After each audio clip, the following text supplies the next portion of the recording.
बिस्मिल्लाहिर्रहमानिर्रहीम। मेरा नाम डॉक्टर फैसल है। आज की वीडियो के अंदर हम लोग डिस्कस करेंगे ऐसे लोग जिनको कंधों के अंदर दर्द होती है या कंधे में दर्द होती है और रात के टाइम ज़्यादा होती है। सारी वीडियो के अंदर मैं आपको समझाऊंगा, बताऊंगा कि ऐसे कौन से तरीके हैं जिससे आप उस दर्द को मैनेज कर सकते हैं घर पे without any kind of medicine और सर्जरीज़। तो आपने वीडियो के अंत तक देखना है और अपनी कंडीशन के अकॉर्डिंग जब मैं आपको वर्जिशें और जो चीज़ें समझाऊंगा अपने अकॉर्डिंग वो चीज़ें आपने फॉलो कर लेनी है। सो अपनी वीडियो को स्टार्ट करते हैं। अगर आप इस चैनल पे नए हैं तो इस चैनल को सब्सक्राइब ज़रूर कर लें। इस चैनल के ऊपर बहुत सारी ऐसी इन्फॉर्मेटिव वीडियोस मौजूद हैं। जो कंधे में दर्द होता है इसकी बेसिकली काफ़ी सारी रीजंस होती हैं। कंधा जाम की वजह से हो सकता है, आपको टेंडनाइटिस की वजह से हो सकता है, कुछ गिरने की वजह से हो सकता है, यानी कि अगर आप एक तरफ गिर गए हैं या कोई चीज़ आपको चोट लगी है। और कभी कभार ऐसे होता है कि कोई ऐसी नॉन रीज़न नहीं होती फिर भी कंधे में दर्द होती है। इसको किस तरह से मैनेज करेंगे उसको आप पहले अंडरस्टैंड करें। किसी को भी अगर कंधे के अंदर दर्द है तो सबसे पहला स्टेप है जिसको हम कवर करेंगे वो है इन्फ्लेमेशन, सोजिश अंदर जॉइंट के अंदर। एक है ना जो आपको सामने से नज़र आ रही होती है कि इन्फ्लेमेशन हुई हुई है, सूजा हुआ कंधा है। दूसरा होता है कि बाहर से नज़र नहीं आ रहा है लेकिन कंधे के अंदर सोजिश है और वो अंदर की तरफ है, तो उसका आपने मैनेज करना है। वो किस तरह से मैनेज होगा अभी मैं आपको तरीका बताता हूँ। फिर नेक्स्ट स्टेप पेन, दर्द को मैनेज करना है। फिर रेंज ऑफ मोशन को और कि कितनी मूवमेंट उसके अंदर गेन कर सकते हैं। फिर फ्लेक्सिबिलिटी को और लास्ट के ऊपर आप स्ट्रेंथ को करेंगे। अभी मैं इसको आसान करके सारा कुछ आपको बताता हूँ। अगर आपको इन्फ्लेमेशन है, कंधे के अंदर दर्द और साथ में सोजिश है और वो एक्यूट है, बिल्कुल नई नई ताज़ा ताज़ा है, तो आपने यहाँ पे अप्लाई करना आइस पैक, ठंडी टकोर अप्लाई करनी है। आप देखेंगे आपकी जो कंधे के अंदर जो इन्फ्लेमेशन है वो काफ़ी कम हो जाएगी। दर्द के लिए भी ये बहुत ज़्यादा फ़ायदा देता है। ऐसे लोग जिनको कंधे के अंदर दर्द होती है और रात के टाइम ज़्यादातर होती है, हाईली मैं रेकमेंड करूँगा कि वो आइसिंग करें, ठंडी टकोर करें। मार्केट से कोई ना कोई आइस पैक ख़रीद लेना है, चाहे इस शेप का ख़रीद लें चाहे आम सिंपल सा ख़रीद लें। वो ख़रीद के आपने फ्रिज में रख देना, हर 2 से 3 घंटे के बाद निकालना है, अपने कंधे के ऊपर लगाना। आप देखेंगे कंधे के ऊपर आप 10 से 12 मिनट के लिए लगा लें। एक मैकेनिज़्म होता है, उसे कहते हैं लिविस हंटिंग रिएक्शन।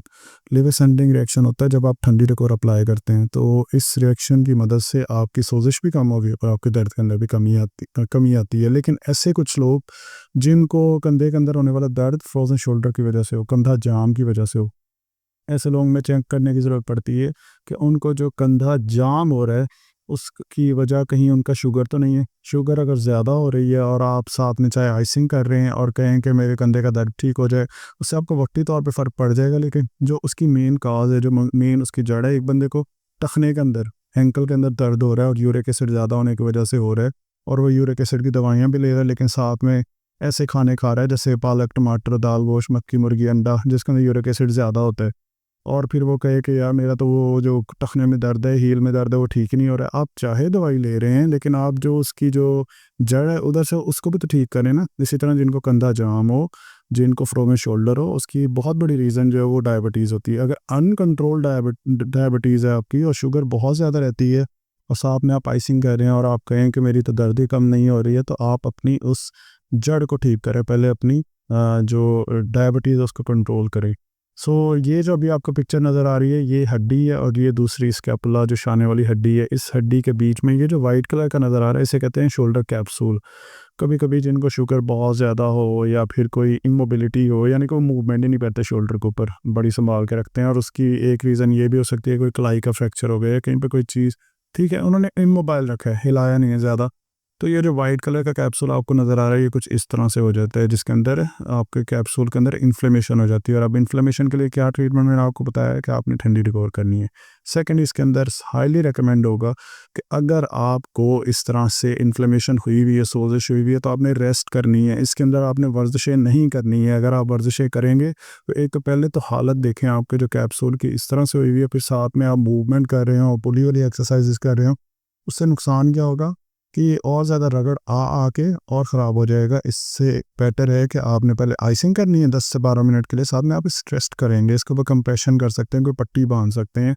बहुत ज़्यादा ज़ोर से नहीं बांधनी कि खून का बहाव ही रुक जाएगा, बाजू के अंदर खून ही नहीं आ रहा है, लेकिन हल्का सा इसके ऊपर कोई पट्टी वगैरह बांध के इस तरह से लेट जाना आपने।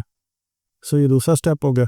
अब तीसरा स्टेप है कि पहले तो आपने इसमें इन्फ्लेमेशन को ठीक किया, ठीक है, फिर दर्द के लिए मैंने आपको बताया कि आपने रेस्ट करना है, साथ में आइसिंग, ये आपकी इन्फ्लेमेशन और पेन दोनों के लिए फ़ायदा देगी। अब कुछ अर्सा गुजर गया है, 1 हफ़्ता, 1.5 हफ़्ता, 2 हफ़्ते गुजर गए हैं और आपकी पेन में थोड़ी सी कमी है और दर्द में भी इन्फ्लेमेशन में भी थोड़ी सी कमी आ गई है। अब हमारा नेक्स्ट स्टेप क्या है? Range of motion. तो इसमें हमने सबसे पहली एक्सरसाइज, इसे कहते हैं पेंडुलर एक्सरसाइज, वो एक्सरसाइज होगी जिसके अंदर आप थोड़ा सा इस तरह से झुक जाएंगे, एक साइड के ऊपर अपना हाथ रख लेना, वो हाथ जो ठीक है उसको रख लेना, और जो दूसरा है ना उस हाथ को तो बिल्कुल ऐसे लूज छोड़ देना है कि आपकी जो ग्रेविटी है, जो कशिश शकल है, जो ज़मीन की फोर्स है, वो नीचे की तरफ आपके कंधे को खींचे, और यहाँ पे जो कैप्सूल है ना इसके अंदर थोड़ा सा गैप आ जाए, थोड़ा सा यहाँ पे इस तरह से आ जाए कि जब आप ये मूवमेंट करें ना तो आपकी ये वाली जो हड्डी है, ये वाली जो बड़ी सी हड्डी है, शाने वाली हड्डी के अंदर आराम आराम से यहाँ पे घूमे, ताकि आपका कंधा अगर जाम हुआ है तो वो लूज हो, ताकि आपको रेंज ऑफ मोशन मिले मूवमेंट करने के लिए। ये एक्सरसाइज लाजमी करनी है। नेक्स्ट एक्सरसाइज है जिसे कहते हैं शोल्डर रिट्रैक्शन। हम मोस्ट ऑफ द टाइम अपने शोल्डर को ना आगे रख के ना, आगे की तरफ रख के इस तरह से कुछ इस पोजीशन के अंदर आगे को यूं यूं इकट्ठा करके तो यूं रहते हैं ना, तो जिसकी वजह से हमें हमारे जो बैक के मसल्स हैं जो शोल्डर के साथ लगे होते हैं उनके अंदर बहुत ज़्यादा पेन होती है। शोल्डर रिट्रैक्शन की एक्सरसाइज करनी है। इस तरह से बैठ के आपने अपने कंधों को बैक साइड की तरफ इकट्ठा करना है, तो आपके यहाँ के जो डीप मसल्स होंगे उनके ऊपर बड़ी अच्छी मूवमेंट होगी, और ये आपके शोल्डर को खोलने में, आपके कंधा जाम को कम करने में बहुत हेल्प करेगी ये एक्सरसाइज।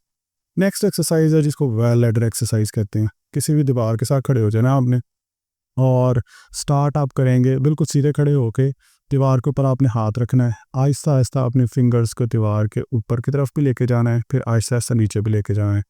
शुरू से मैं आपको बताता हूँ, ये इस तरह से आप खड़े हो जाएंगे, अपने हाथ को रखना है, ये आहिस्ता आहिस्ता ऊपर जा रहे हैं, बिल्कुल बाजू सीधी है, एल्बो भी सीधी है, आप भी साथ साथ मूव कर रहे हैं, अपनी बाजू को सीधा रखने के लिए साथ साथ मूव कर रहे हैं आप। ये जितना आप पेन फ्री रेंज तक जा सकें आपने ये करना है। ये कब जाना है आपने, जब आपकी इन्फ्लेमेशन और दर्द में थोड़ी सी कमी आ गई, अब आप रेंज गेन करने के लिए सब कुछ कर रहे हैं, ठीक है। ये एक्सरसाइज तब आपने करनी है। सो ये वॉल लैडर एक्सरसाइज है, इसका भी आपको बहुत ज़्यादा फ़ायदा होगा। सो हमारा जो नेक्स्ट स्टेप था रेंज ऑफ मोशन, ये भी हमने गेन कर ली।